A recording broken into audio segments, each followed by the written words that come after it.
மக்கள் அனைவருக்கும் வணக்கம். இந்த புகைப்படத்தை ஒரு தடவை நீங்க பாருங்க. நான் ஸ்கிரீன்ல வைக்கிறேன். அதுக்கப்புறம் விவகாரத்துக்குள்ள வரேன்.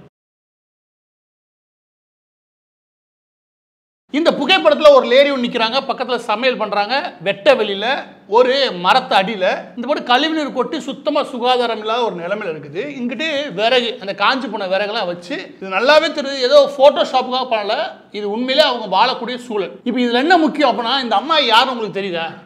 இந்த அம்மா தான். இந்த அம்மா யாரும் தெரியுதா? இந்த அம்மா வேற கிடையாது. இப்போ உங்களுக்கு ஞாபகம் வரும். இந்த படம் என்ன தெரியுதா? ஜெய்பீம். நம்மளுடைய முதலமைச்சர் MK ஸ்டாலின் அவர்கள் ஒரு காலத்துல நல்லாவே திரைப்படங்களுக்கு ரிவ்யூ கொடுத்துருந்தாரு. அப்படி முக்கியமாக அவர் எழுதி தள்ளி பக்கமா எழுதி தள்ளினது இந்த சூர்யா அவர்களுடைய ஜெய்பீம்ன்ற படத்துல. அந்த ஜெய்பீம் படத்துல வந்து பார்வதி ராஜகண்ணு இருக்காங்களே, அந்த அம்மாவுடைய வாழும் சூழல் தான் தற்போதைய சூழல். தற்போதைய சூழல் நல்லா புரிஞ்சுக்கோங்க. 2021 அந்த படம் வந்துச்சு. இப்ப 2024 ஏப்ரல் இன்னைக்கு தேதிக்கு அவங்க வாழக்கூடிய நிலைமை இதுதான். இப்ப விஷயம் என்ன அப்படின்னா, இதுல சும்மா 25 வருடங்களுக்கு முன்பு இவருடைய கணவரை அடிச்சு கொண்டு அதை திருட்டு பட்டம் கட்டி இந்த குடும்பத்தையே பெரிய அளவில் அவமானப்படுத்தியிருக்காங்க. 25-30 வருடங்களுக்கு முன்னாடி இந்த குடும்பத்துக்கு ஒரு பெரிய அநியாயம் நடந்திருக்கு. அதுவும் முக்கியமாக காவல்துறையினால. அதுல இந்த குடும்பம் பெரிய அளவில் செதஞ்சிருக்காங்க. இவங்களுக்கு மொத்தம் 3 குழந்தைகள். 3 குழந்தைகளை படிக்காம போய் ஒட்டுமொத்த குடும்பமும் சீர்குலைஞ்சு போனதுக்கு காரணமே இவருடைய கணவரை காவல்துறையில தவறான குற்றச்சாட்டு பண்ணி அடிச்சு கொண்டது. இதுதான் கதையா எடுத்து ஜெய்பீம் படம் பெரிய அளவில் வெற்றி. இப்ப விஷயம் என்ன அப்படின்னா, இந்த குடும்பத்துக்கு மீண்டும் ஒரு கேவலமான வேலையை இந்த சமூகம் செஞ்சுட்டு வெக்கமே இல்லாம உட்கார்ந்துருக்கு. அதை செஞ்சது வேற யாரும் கிடையாது. தமிழக முதலமைச்சர்ல ஆரம்பிச்சு அந்த திரைப்படத்தை எடுத்த இயக்குநர்ல தொட்டு சூர்யா அவர்கள் வரைக்கும். என்னன்னு கேளுங்க. என்ன அப்படின்னா, இந்த திரைப்படம் பல்வேறு விருதுகளை பெற்றது. அதுல சில விருதுகளை சொல்றேன். அந்த விருதுகளுக்கான அமௌண்ட்டையும் சேர்த்தே சொல்றேன். இந்தியாவில் ஒவ்வொரு ஆண்டும் சர்வதேச திரைப்படங்கள் திரையிடப்படுகிறது, முக்கியமாக நொய்டா போன்ற இடங்கள்ல. அதுல வெற்றி பெறக்கூடிய படங்களுக்கு விருதுகள் கொடுக்கப்படுது. அது சர்வதேச அங்கீகாரம் உள்ளது. அந்த விதமாக நொய்டால இன்டர்நேஷனல் பிலிம் ஃபெஸ்டிவல் ஒன்று நடந்துச்சு 2023-24 நினைக்கிறேன். அந்த நேரத்தில் வெற்றி பெற்ற திரைப்படங்கள் மிக முக்கியமான திரைப்படம் ஜெய்பீம். இதுல என்ன விஷயம் அப்படின்னா, இந்த திரைப்படம் வெற்றி பெறுது இல்லையா, அப்படி வெற்றி பெறும்போது அந்த திரைப்படத்துக்கு விருதுடன் சேர்த்து உலக அளவில் அங்கீகாரம் கிடைக்கிறதோட சேர்த்து நல்ல விளம்பரம் கிடைக்கும், நல்ல அங்கீகாரம் கிடைக்கிறதோட சேர்த்து அவங்களுக்கு 40 லட்சம் ரூபாய் பரிசாவும் கொடுக்கப்படுது. முதலாவது இந்த மாதிரி பரிசு கொடுக்கும்போது இப்படி விஷயம் என்ன அப்படின்னா, உண்மை சம்பவங்கள் இல்லாட்டி குறிப்பிட்ட விஷயத்தால் பாதிக்கப்பட்ட விஷயங்கள் எடுக்கிறான்னு வச்சுக்கோங்க.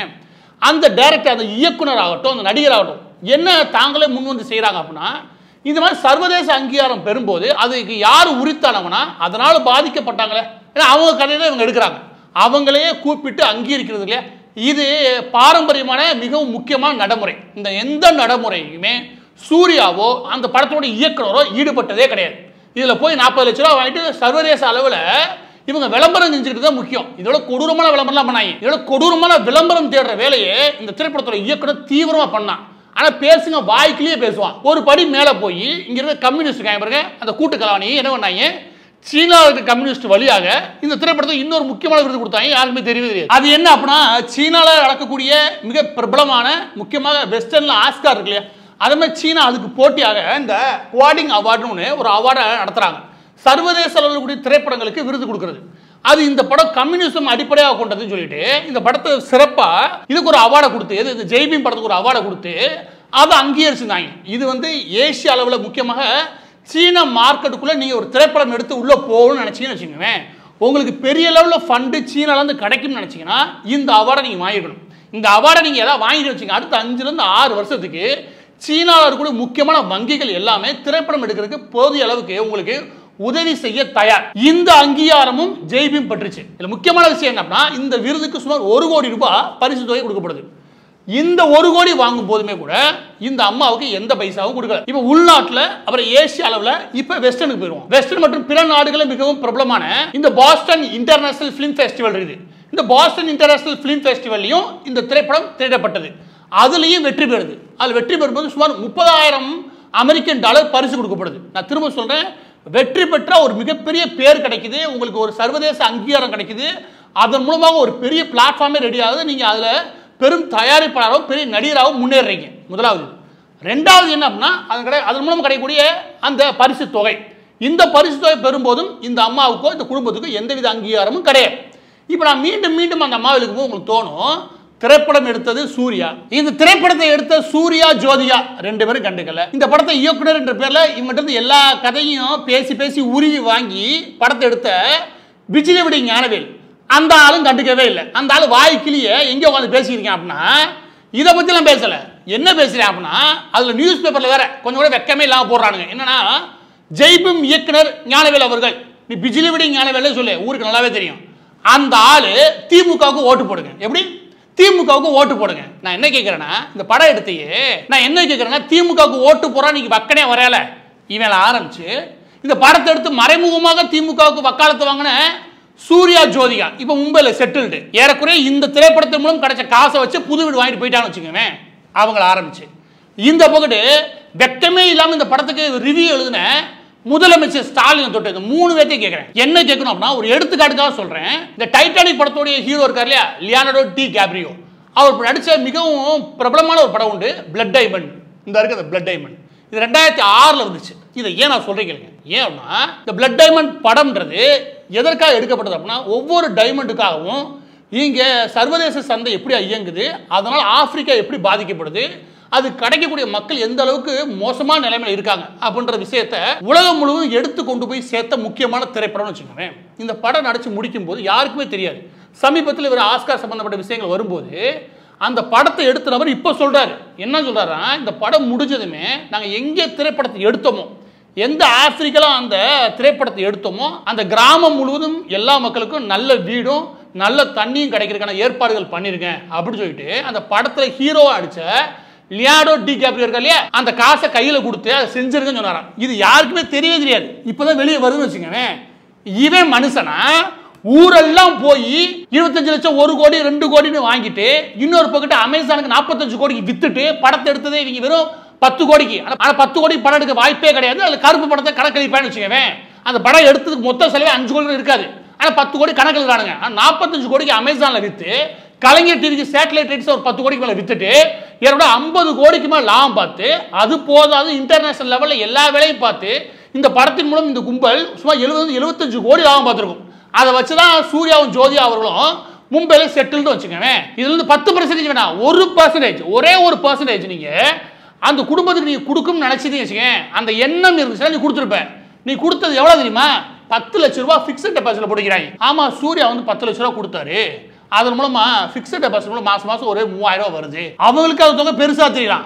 நிறைய பேர் சொல்றானுங்க இந்த படம் எடுத்தாலும் அந்த அம்மாவுக்கே தெரிஞ்சு இந்த காசு பத்தாது அந்த அம்மாவுக்கு, இந்த மாதிரி புத்தி இருக்கணும் அந்த செப்பலை கட்டி அடிக்கணும். ஏன் சொல்லவா?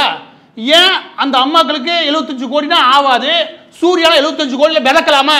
இந்த மாதிரி புத்தியோட சேர்த்தீங்க. அது முக்கியம் திமுக காரன் அதான் கொடுத்துட்டாங்களா 10 லட்சம், அதுவே பத்தாதா அப்படின்னு.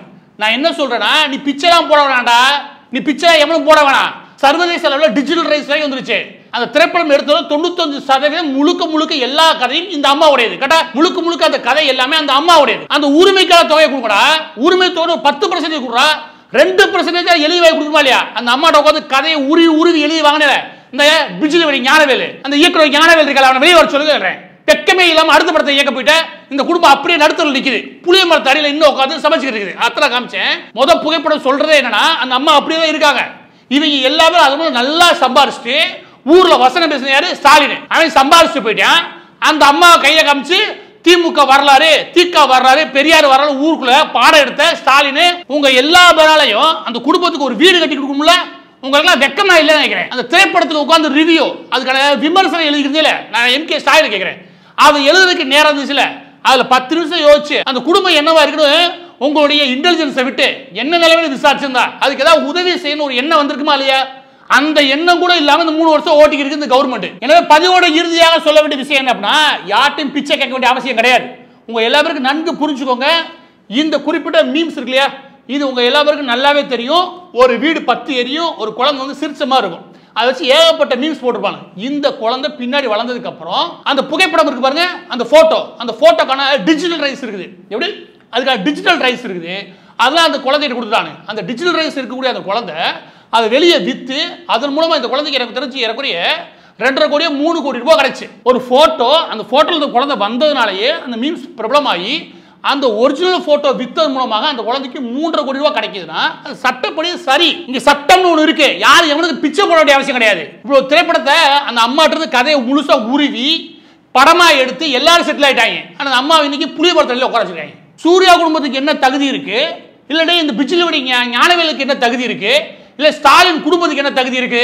அந்த தகுதி என்ன இந்த அம்மா குடும்பத்துக்கு இல்ல? நான் கேட்கிறேன். அது என்ன காசு இவங்கிட்ட தான் இருக்கணும், இவங்கிட்ட இருக்க கூடாதுன்னு ஏதாவது பாடம் இருக்கான்னு இந்த கம்யூனிஸ்ட் கரைங்க பாருங்க, ஊர்ல இந்த மாதிரி பித்தலாட்ட வேலைக்கு எல்லாத்துக்குமே துணை போறவன் அவன் தான். இந்த ஆட்சி அதிகாரத்தில் கூடிய திமுக வரைக்கும் இந்த பித்தலாட்ட வேலை எல்லாத்துக்கும் துணை போறவன் அவன் தான்.